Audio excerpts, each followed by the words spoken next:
everyone, this is Panda Sakura, and today I'm here doing my very first Speedpaint video with a voiceover.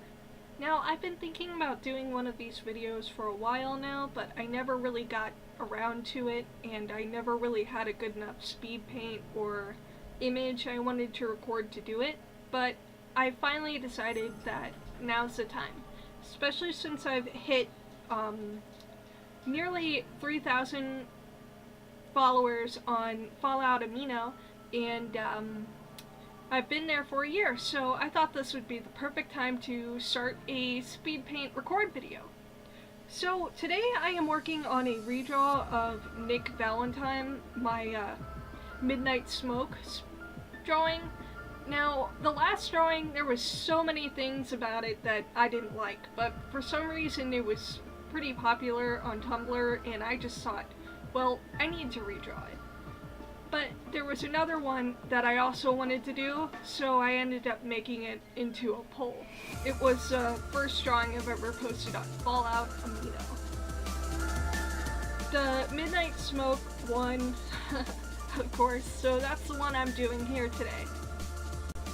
So for the other version of this I was kind of like trucking along, like, oh, I want to do a drawing of Nick and I want to have it be nice, since I've been uploading a bunch of crap images lately that really didn't take a lot of time or effort at all, so I'm like, I'm gonna sit down and do something nice. I didn't really think about the idea and what I wanted to do, so for this I'm like, I'm gonna sit down and I'm gonna show the most improvement I can and make this image a little bit more interesting than the last one. And I wanted to really fix the color palette and the expression on his face, maybe add a little bit more of a story to the image, unlike the last one where he was just smoking with a cigarette and relaxing. So for this one I wanted to add like a little bit of an angsty situation where he's relaxing out there in the Commonwealth, but he's prepared to attack someone if anybody sneaks up on him. So he's like a bit paranoid with his surroundings and looking around to see if anybody's around him. And that was like kind of the feel I wanted to get with this, with the pose. Major things I feel like I improved upon on this art piece this time around is especially the hands and face. Now when I first started drawing Fallout fan art, which was like around last year, I really struggled with Nick Valentine's facial features, or any other character in the game. I was so used to drawing anime characters and their simple expressions, and even my OCs are very generic, so to switch from that to something like this and trying to draw a little bit more realistic was pretty hard. But it took some time to master, but I feel like I've gotten it down pretty well. I always still have things to learn. Another thing that I'm kind of really proud about this piece is definitely the hands. Because that robot hand, when I first started drawing fan art for Nick Valentine, which was my first speed paint I uploaded here with him, I almost nearly cried drawing his hands, because I didn't know what was what and I never drew anything like that before.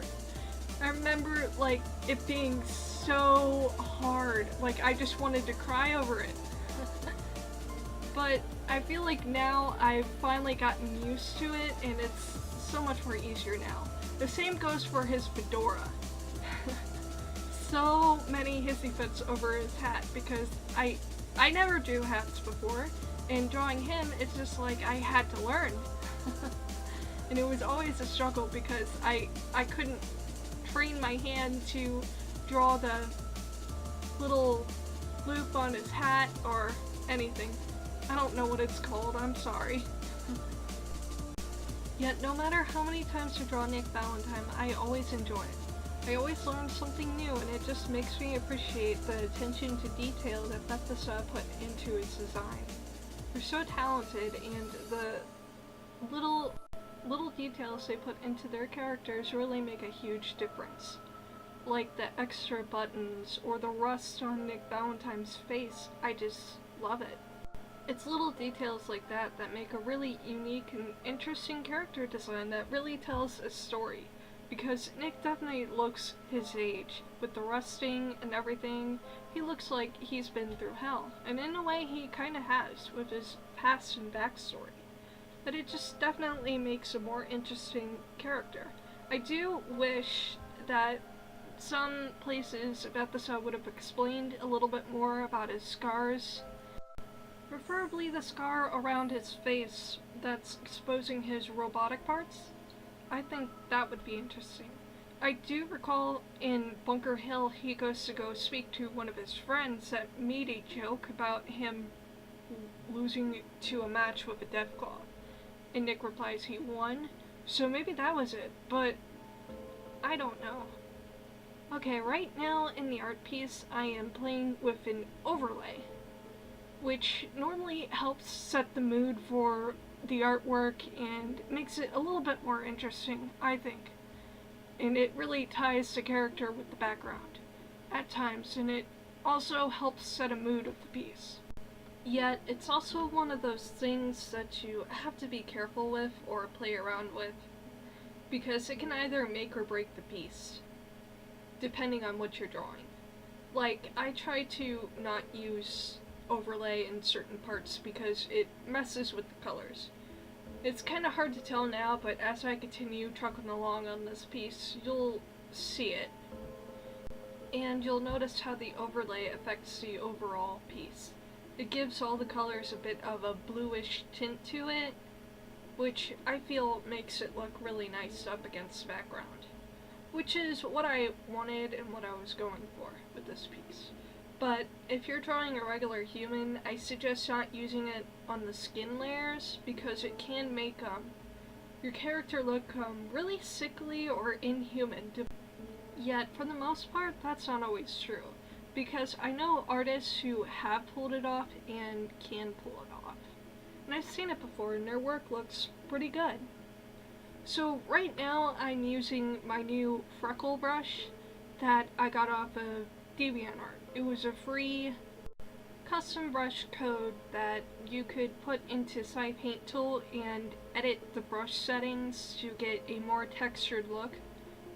This airbrush in particular uses the rock skin look, which I think makes pretty nice dirt and makes pretty nice stars and sparkle patterns. It's so much more easier than the method I was using, which is make a bunch of dots and then copy and paste them until you feel like you have enough to make a background or a special texture with it. So I really enjoy it. It's so much more easier than what I was doing. So right now in the art piece, I'm slowly starting to wrap it up. I was going through it and I felt like it was really starting to get boring. Especially before I started working on the gun. I thought it needed a lot more before the image could be done. So I added in some extra highlights and extra filters to really tie in the piece together.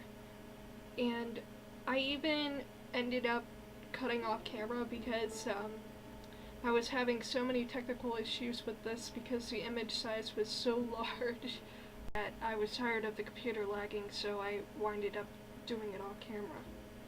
I added a highlight around his arm and the place where I wanted the starlight to hit him. I also added a text off camera that I thought looked really nice and gave it a movie-like effect. Right now I'm just playing with the overlay and the smoke, trying to add a little bit more interest into the piece and interest into the background. And there you have it. Well, thank you guys very much for joining this little journey with me. I hope you enjoyed my very first voiceover speed paint. It was a lot of fun, and I've been planning to do this for a while. If you guys like this artwork and would like a little bit of it, it's available up on Redbubble. I'll place a link to it in the description, along next to the music. Thank you again. Bye-bye!